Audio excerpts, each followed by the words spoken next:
I don't know if it's working. It's not working. You have to hit the No, it's working. longitude and latitude. Welcome to Car Goggles.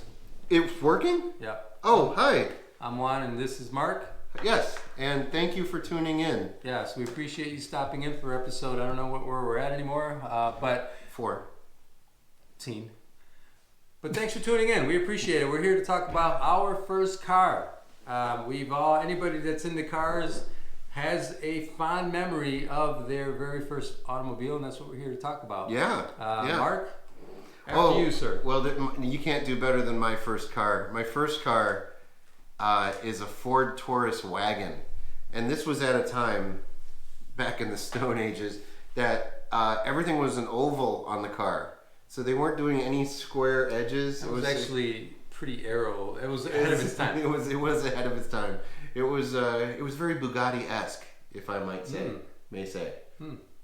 I might have said it. May say You it. just said it. I just said it. Yeah. So everything was an oval. So the inside dash was an oval. There's a lot of ovals. The back windows were ovals, and it had tons of room. I remember that car. And it had a Star Trek / Star Wars style dash where it was like everything was digital.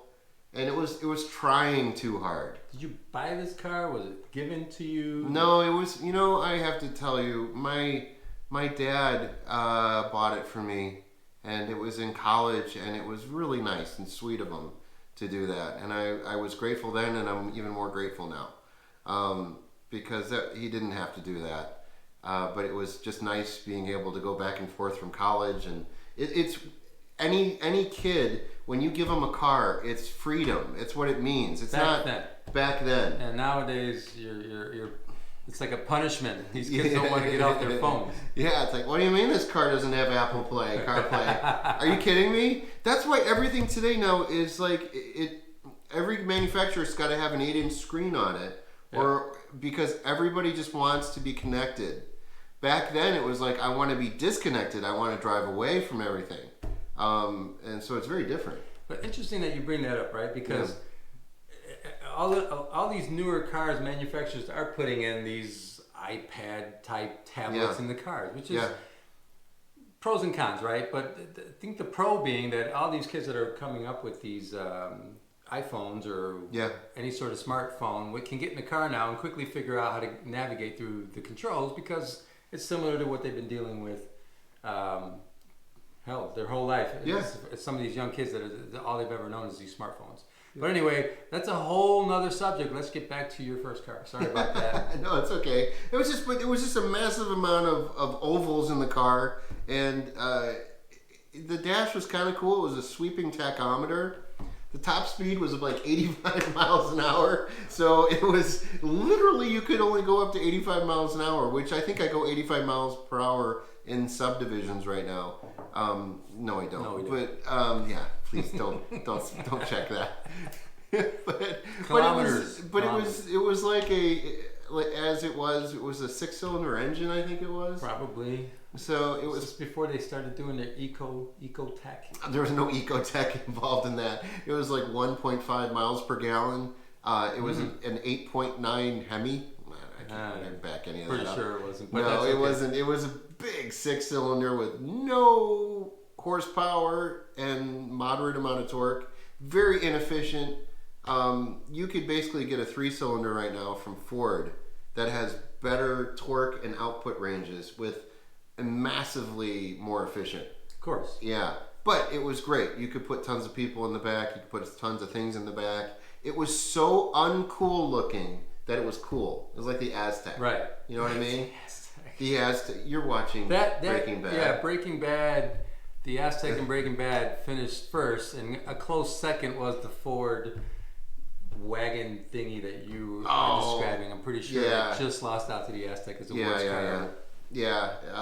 But I that being said, I would love an Aztec with a little camper package on the back. That is pretty cool. Oh man, that would be so cool. Because everyone's doing it now. They're making all these really super fancy attachments that you can put on the back of whatever pickup truck, and everybody imagines himself, and there's probably like that's Correct. the key word. They imagine Correct. themselves and they never do it. That's what I was gonna say. That people see that and they say, "Oh, we're gonna go do that," and there's probably 3%, if that, of the population that will actually utilize that tech for whatever it's supposed to be used for, whether it's hanging off the side of a mountain and watching the eagles soar. Like we could go and attach something to the car that'll take 2 hours to attach to the back of the car, or we can watch Netflix.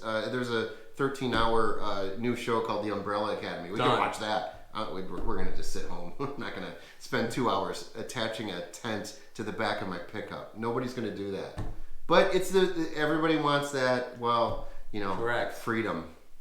Well, it's like the people that buy bicycles and they're going to go all over the place and go to the coffee shop, and the bicycle sits in the garage and collects dust all day.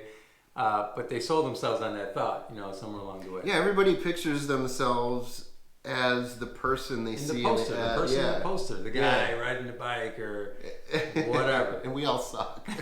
We all suck. Just everybody out there, everybody who's watching this, we're all posers, and that's cool. There's very few people that are like trendsetters, blazing that path that we all want to.